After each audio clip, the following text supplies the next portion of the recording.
नमस्कार, जय हिंद दोस्तों। बीटीसी स्टडी हब के यूट्यूब चैनल पर आप सभी का स्वागत है।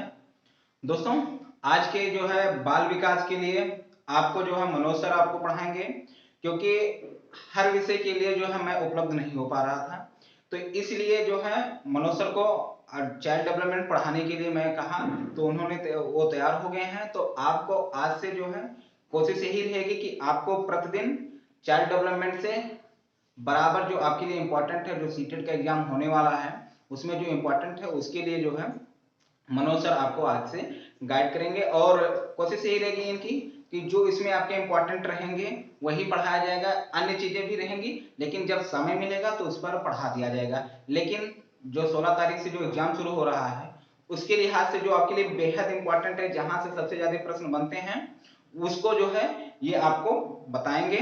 तो अब आगे की क्लास यही लेंगे। बाकी मेरा जो क्लास रहेगा वो गणित रहेगा, हिंदी शिक्षण मैं आपको पढ़ा ही रहा हूँ, उसको आप बराबर देखते रहिए। वहां से जितने भी टॉपिक पढ़ाए जा रहे हैं वो आपके लिए बेहद इंपॉर्टेंट है। तो और इसमें जो है संस्कृत है, संस्कृत में भी कोशिश यही करेंगे कि आपको कुछ शिक्षण पढ़ा दिया जाए। और गणित का तो मैं पढ़ाऊंगा ही पढ़ाऊंगा, और पर्यावरण की कोशिश रहेगी कि थोड़ा बहुत आपको जो है बता दिया जाए। बाकी आप लोग जो है अध्ययन कर ही रहे हैं तो आप वैसे लगातार अध्ययन करते रहिए। तो चलिए आप लोग जो है इस क्लास को एंजॉय करिए। नमस्कार सभी साथियों को। आज से आपका शुरू किया जाता है चाइल्ड डेवलपमेंट एंड पेडागॉजी। तो इसके तहत पहले ये जान लेना जरूरी है कि इसका एक सिलेबस क्या है, हमें पढ़ना क्या है। क्योंकि हमारे पास समय कम है, एक सटीक रणनीति के थ्रू हमें सारी चीजों को पढ़ना है। तो जो आपके लिए जरूरी है पहले वो चीजें पढ़ाई जाएंगी, जैसे कि पेडागॉजी। ये आपके लिए अहम है जो आप यूपी टेट में नहीं पढ़े। अगर आप यूपी टेट में पढ़े हैं तो पहले से आपको चाइल्ड डेवलपमेंट के बारे में कई सारी चीजें पता है। जैसे इसके तहत आप विभिन्न प्रकार के सिद्धांत पढ़ेंगे, जैसे बाल विकास के सिद्धांत पढ़ेंगे, विकास के सिद्धांत पढ़ेंगे। बाल विकास के सिद्धांत में अगर पेडागॉजी के बाद हम ये आपको पढ़ाएंगे तो पहले हम आपको ये शिक्षण का पार्ट पढ़ाएंगे। शिक्षण के तहत आपको मुख्यतः 7 टॉपिकों पर चर्चा की जाएगी, जिसकी पहले टॉपिक आज से ही मैं शुरू कर दूंगा। और पेडागॉजी में मुख्य जो है, इसके पश्चात में चाइल्ड डेवलपमेंट पढ़ाऊंगा, जिसमें आपको जीन पियाजे, वाल्गोस्की, कोहलबर्ग, इन सारी चीजों पे आपकी चर्चा होगी। तो आज से हम आपका शुरू करते हैं पेडागॉजी। इसमें मुख्यतः आपको 7 टॉपिक पढ़ने हैं, या फिर कह लीजिए 7 चैप्टर पढ़ने हैं।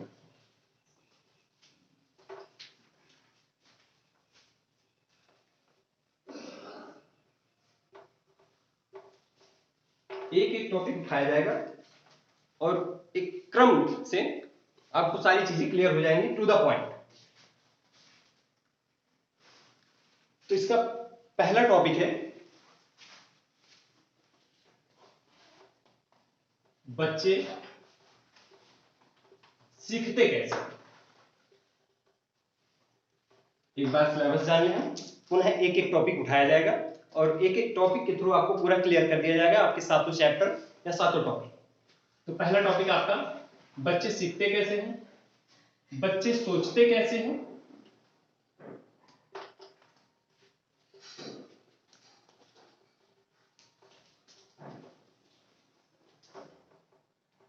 पहला टॉपिक आपका बच्चे सीखते कैसे हैं, बच्चे सोचते कैसे हैं, और बच्चे स्कूल प्रदर्शन में असफल क्यों होते हैं। बच्चे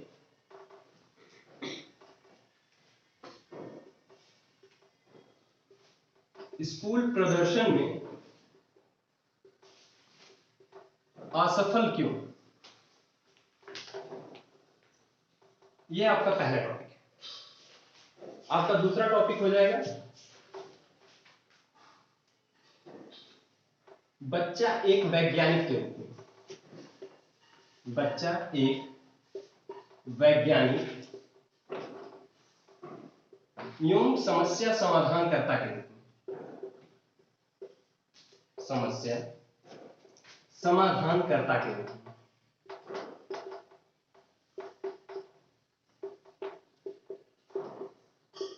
ये आपका दूसरा टॉपिक हो जाएगा, बच्चा एक वैज्ञानिक एवं समस्या समाधानकर्ता के रूप में। उसके बाद तीसरा टॉपिक आपका आ जाएगा सीखने की वैकल्पिक विधियां, अर्थात बच्चा इसमें किन किन विधियों से सीख सकता है। इसमें विभिन्न प्रकार की विधियां हैं। सीखने की वैकल्पिक विधियां।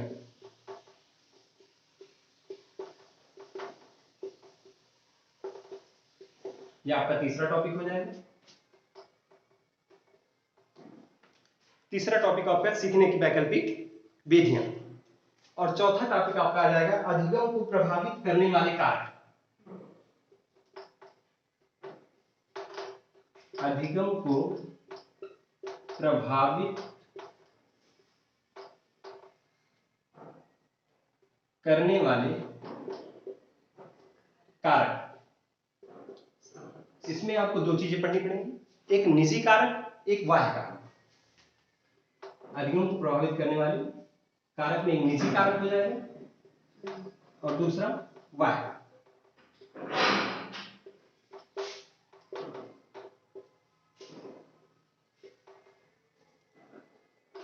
अगला टॉपिक आपका, ये चार टॉपिक हो गए, निजी कारक और बाह्य कारक। पांचवा है अधिगम एवं अभिप्रेरणा। आपका पांचवा टॉपिक है अधिगम एवं अभिप्रेरणा।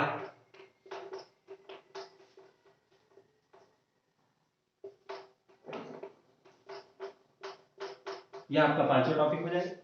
इतना आप लोग उतार लीजिए। छठवां टॉपिक ऊपर लिखते हैं। पहला टॉपिक आपका बच्चे सीखते कैसे हैं, बच्चे सोचते कैसे हैं, बच्चे स्कूल प्रदर्शन में असफल क्यों होते हैं। दूसरा टॉपिक आपका बच्चा एक वैज्ञानिक एवं समस्या समाधानकर्ता के रूप में। तीसरा सीखने की वैकल्पिक विधियां। चौथा अधिगम को प्रभावित करने वाले कारक, जिसमें निजी कारक और बाह्य कारक आ जाएगा आपका। और पांचवा अधिगम एवं अभिप्रेरणा। ये पांच टॉपिक हो गए आपके। छठवां है शिक्षण अधिगम प्रक्रिया। छठवां टॉपिक जो है आपका, या छठा टॉपिक कह लीजिए, शिक्षण अधिगम प्रक्रिया। शिक्षण अधिगम प्रक्रिया। और आपका लास्ट टॉपिक जो होता है सातवां, संज्ञान एवं संवेग। संज्ञान एवं संवेग। ये आपके 7 टॉपिक हैं, जिन्हें इसी क्रम में मैं बिल्कुल जिस क्रम में लिखाया हूं उसी क्रम में एक चैप्टर वाइज सेम क्रम में आपको मैं पढ़ाते चलूंगा। क्लियर? तो आज पहला टॉपिक आपका उठाते हैं। कितना हो गया?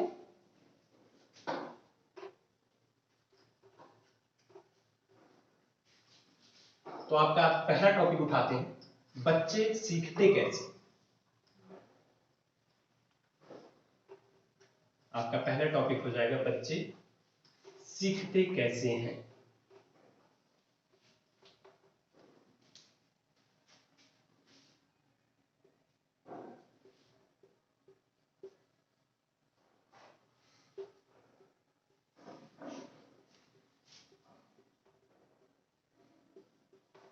बस मैं एक एक हेडिंग डालते चलूंगा और आपको समझाते चलूंगा। आप कुछ नोट करने की इसमें जरूरत नहीं, अतिरिक्त नोट करने की बिल्कुल जरूरत नहीं। तो पहली बात तो ये जान लीजिए कि सीखना, देखिए जिस प्रकार हर एक बच्चे की व्यक्तिगत विभिन्नताएं होती हैं, हर एक बच्चे में अपनी बुद्धि होती है, अलग अलग स्तर की होती है। तो कहा जा सकता है कि हर एक बच्चा एक ही प्रकार से नहीं सीख सकता, सबकी सीखने की अलग अलग क्षमताएं हैं। सीखना एक प्रकार की जटिल प्रक्रिया है। सीखना एक प्रकार की कैसी प्रक्रिया है? जटिल प्रक्रिया है। और सब हर एक बच्चा अलग अलग प्रकार से सीखता है, कोई एक समान स्तर से सीख नहीं सकता। इतनी बातें क्लियर नहीं आपकी? तो पहला जो सीखने बच्चों के सीखने में आता है वो है प्रयास एवं त्रुटि द्वारा सीखना। प्रयास एवं त्रुटि द्वारा सीखना। त्रुटि द्वारा सीखना। इसमें आप कुछ नोट करने की जरूरत नहीं है, बस समझने की जरूरत है। इसे आप कैसे समझेंगे? प्रयास एवं त्रुटि द्वारा सीखना। बच्चा प्रारंभ में, चाहे जो हो, हम हो या आप हो, जब प्रारंभ होता है तो किसी चीज को सीखने की, जैसे वर्णमाला, तो अगर हमें छोटा आ लिखना हो तो क्या हम पहली बार में सीख गए थे? बिल्कुल। इसे लिखने के लिए सबकी नानी याद आ जाती है। प्रारंभ में 2 से 2.5 महीने तक हम इसी पर प्रैक्टिस करते हैं, छोटा आ लिखने के लिए। प्रारंभ में हम त्रुटियां करते हैं और लगातार प्रयास जारी रहता है, अर्थात त्रुटि करके ही, लगातार निरंतर त्रुटियों के द्वारा ही हम एक ऐसी स्थिति पर पहुंच जाते हैं जब हम सुचारू रूप से बना ले जाते हैं, सीख ले जाते हैं। तो यही प्रक्रिया होती है प्रयास एवं त्रुटि द्वारा सीखना या त्रुटि एवं प्रयास द्वारा सीखना। इसे ऐसा कर दीजिए, त्रुटि एवं प्रयास द्वारा सीखना ज्यादा बेटर है। त्रुटि एवं प्रयास द्वारा सीखना, त्रुटि एवं प्रयास द्वारा सीखना। ये बात समझ में है? इसे आप थॉर्नडाइक वाले नियम से भी जोड़ सकते हैं, कोई दिक्कत नहीं। ठीक है, कि बिल्ली बार बार त्रुटि करती है, एक बार गलती से उसका पैर फटके पर पड़ जाता है और खुल जाता है। ठीक, हर बार जब ये प्रक्रिया दोहराई जाती है तो अगले बार वो त्रुटियों की संख्या को कम करती है और एक ऐसी स्थिति आती है कि वह एक ही बार में खटका दबा के भोजन को प्राप्त कर लेती है। तो ये प्रयास एवं त्रुटि द्वारा सीखना हो गया। ठीक इसी क्रम में बच्चा भी सीखता है प्रयास एवं त्रुटि द्वारा। ये क्लियर हो गया? दूसरा देखिए, सूझ द्वारा सीखना।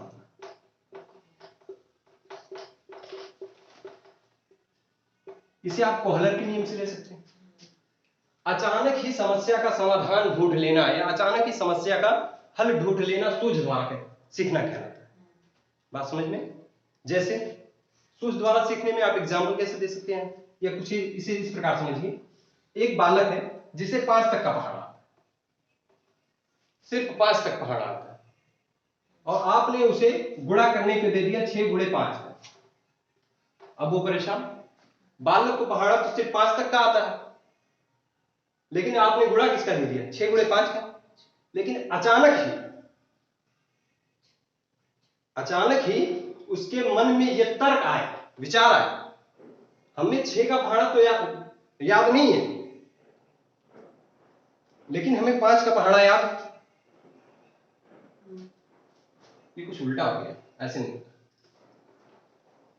इसे आप कर लीजिए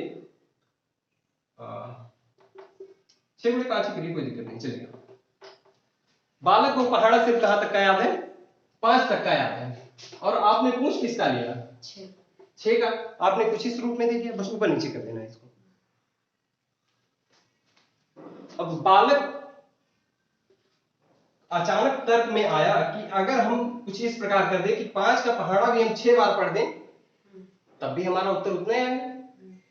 6 का पहाड़ा उसे नहीं याद है, लेकिन वो 5 का पहाड़ा 6 बार पढ़ के अपना आंसर ला सकता है। अर्थात 6 5 30 या 5 6 30 बात एक ही हुई। यही है सूझ द्वारा सीखना। अचानक ही उसे याद आया कि अगर हम 5 का पहाड़ा 6 बार पढ़ ले, 6 का पहाड़ा हमें 5 बार नहीं आ रहा है, तो 5 का पहाड़ा अगर हम 6 बार पढ़ दे तो हमारा उत्तर आ जाएगा। यही है सूझ द्वारा सीखना। अचानक ही समस्या का समाधान ढूंढ लेना ही सूझ द्वारा सीखना कहलाता है। ठीक, इतनी बातें क्लियर होगी? तो आपने 2 चीज जाना, त्रुटि एवं प्रयास द्वारा सीखना, दूसरा जाना आपने सूझ द्वारा सीखना। ठीक, तीसरा है खेल द्वारा सीखना या फिर खेलों से सीखना। खेलों द्वारा कैसे सीख सकता है बच्चा? क्रिकेट एक खेल ले लीजिए आप। क्रिकेट एक खेल मान लीजिए। जैसे ही क्रिकेट की एक बॉल थ्रो होती है, फेंकी जाती है, और जैसे ही वो बल्ले से हिट की जाती है, बच्चे को तुरंत समझ में आ जाता है कि यह अकेले खेलने की बस का गेम नहीं है। अर्थात इसे एक से अधिक लोगों की जरूरत पड़ेगी खेलने के लिए। समूह भावना का विकास। वो सिर्फ एक गेंद खेल नहीं है, वो क्या सिखा दिया बच्चे को? समूह भावना। अर्थात हम अकेले इसे नहीं खेल सकते, पारस्परिक सहयोग, एक दूसरे के सहयोग से ही इसे खेला जा सकता है। तो बच्चा खेलों द्वारा सीखता है। जो नॉलेज उसे विद्यालय घंटों में सिखा सकता है या फिर महीनों लगा देता है सिखाने में, वो सिर्फ उसे क्रिकेट की एक बॉल सिखा देती है। सामूहिकता, समाजीकरण, एक साथ मिलजुल के रहना, परस्पर सहयोग की भावना, ये सब उसे सिर्फ क्रिकेट की एक गेंद सिखा देती। बात समझ में? खेलों द्वारा सीखना हो गया आपका। अगली बात, चौथी बात, इंद्रियों द्वारा सीखना।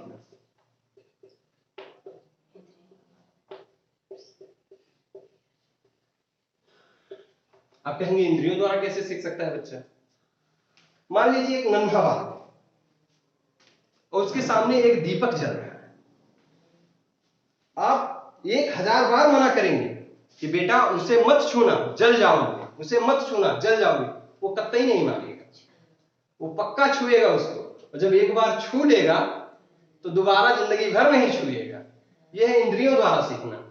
वो छुआ और जला तो उसका आभास उसे हुआ, यही है इंद्रियों द्वारा सीखना। दूसरा एग्जांपल ले लीजिए, आप रसगुल्ले को बिना खाए नहीं बता सकते इसका स्वाद कैसा है, मीठा है, खट्टा है, कड़वा है, कैसा है, बता सकते हैं आप? हो ही नहीं सकता कि आप बता दें। और जब एक बार खा लेंगे तो अगली बार जैसे ही सामने पड़ेगा तुरंत बता देंगे इसका स्वाद मीठा होता है। ये इंद्रियों द्वारा सीखना है। बात समझ में? और एग्जाम्पल भी आप ले सकते हैं। आप बच्चे को एक हरी मिर्च दीजिए, प्रारंभ में उसे नहीं पता होगा, वो पक्का उसे खाने के लिए लपकेगा, और जब एक बार खा लेगा तो दोबारा आप उसे कितना भी मनाएं, कितना भी दें, तब तक ही नहीं खाएगा। ये इंद्रियों द्वारा सीखना आपका। तो ये आपका त्रुटियों प्रयास द्वारा सीखना समझ में आ गया। प्रारंभ में बालक त्रुटियां कर करके ही सीखता है, एक लाइन में कहा जाए।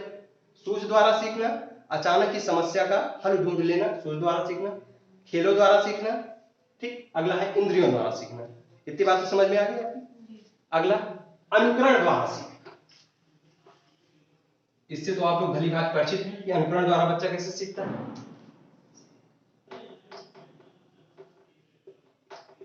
अनुकरण द्वारा सीखना,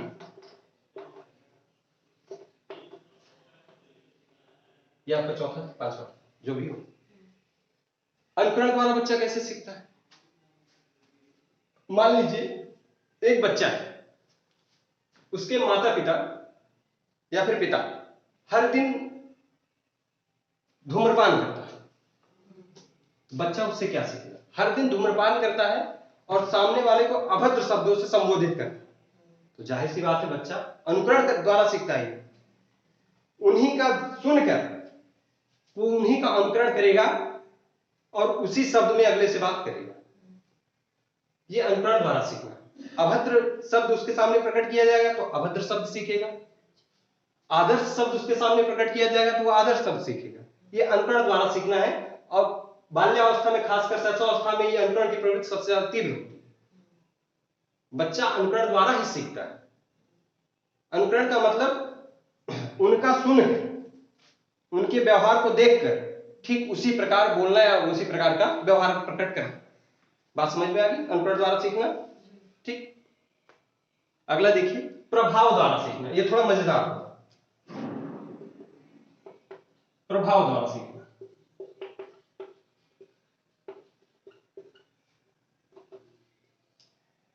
आप किसी के साथ रह रहे हैं, आपका बच्चा किसी के साथ रह रहा है, उसके प्रभाव में है, उसके साथ रह रहा है भाई। बच्चा पड़ोस से गाली सीख कर आया, बच्चा पड़ोस से क्या किया? गाली सीख कर आया। और घर पे क्या किया? जैसे ही कोई सामने आया गरिया दिया, उसे गाली दे दिया। तुरंत पापा सामने खड़े थे, दो ही चप्पल उठा दी। ये प्रभाव द्वारा सीखना। प्रभाव में रहकर गाली सीख कर आया, लेकिन जैसे ही पापा के सामने किसी को गाली दिया, दो थप्पड़ पा गया, तुरंत शांत। तो इसमें प्रभाव द्वारा सीखना तभी जारी रहता है जब उसे सकारात्मक पुनर्बलन मिलता है। यहां कौन सा पुनर्बलन मिल गया? नकारात्मक। मार खाया, नकारात्मक पुनर्बलन। गलत चीजों के लिए नकारात्मक पुनर्बलन, और सही चीज सीख कर आएगा तो सकारात्मक पुनर्बलन। यह है प्रभाव द्वारा सीखना। बात समझ में? अगला देखिए, रुचि द्वारा सीखना।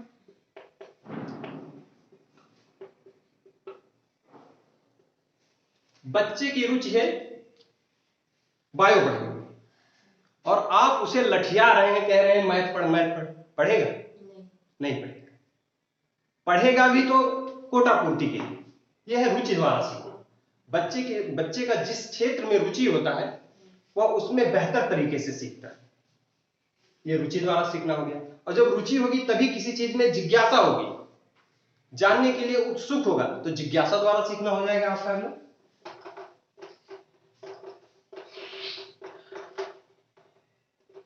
जिज्ञासा द्वारा सीखना। ये समझ में आया? रुचि द्वारा सीखना, जिज्ञासा द्वारा सीखना, कोई दिक्कत इतने में? अगला देखिए, करके सीखना। बच्चा स्वयं करके सीखता है तो वो ज्ञान ज्यादा अस्थायी रहता है।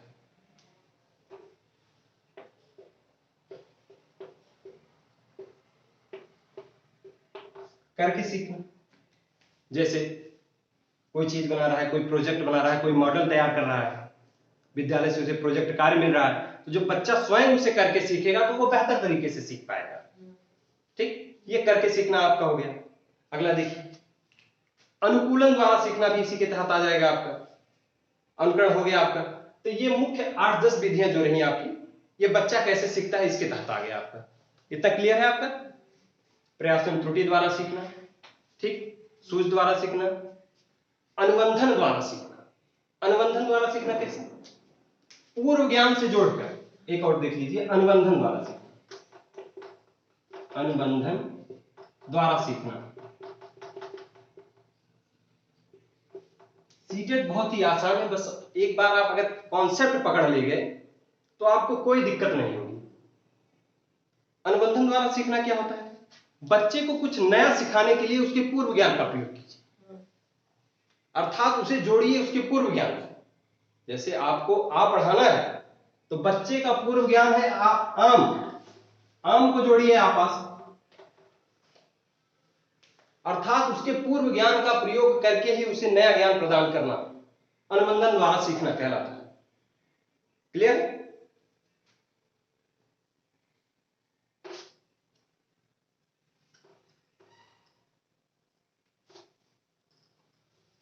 तो बच्चा कैसे सीखता है ये हमारे हिसाब से क्लियर हो जाना चाहिए आपका, इसमें कोई दिक्कत नहीं। अब नेक्स्ट आपका कल से होगा, अभी इसी के तहत आपको बच्चा सोचता कैसे, चिंतन कैसे करता है। फिर अगला टॉपिक आपका होगा बच्चा स्कूल शिक्षा में असफल क्यों रहता है, स्कूली शिक्षा में असफल क्यों रहता है। तो ये आपका आज का एक टॉपिक, एक का भी एक टॉपिक हुआ। अभी इसके तहत 2 टॉपिक आपके बचे हैं, शेष नेक्स्ट वीडियो में आपको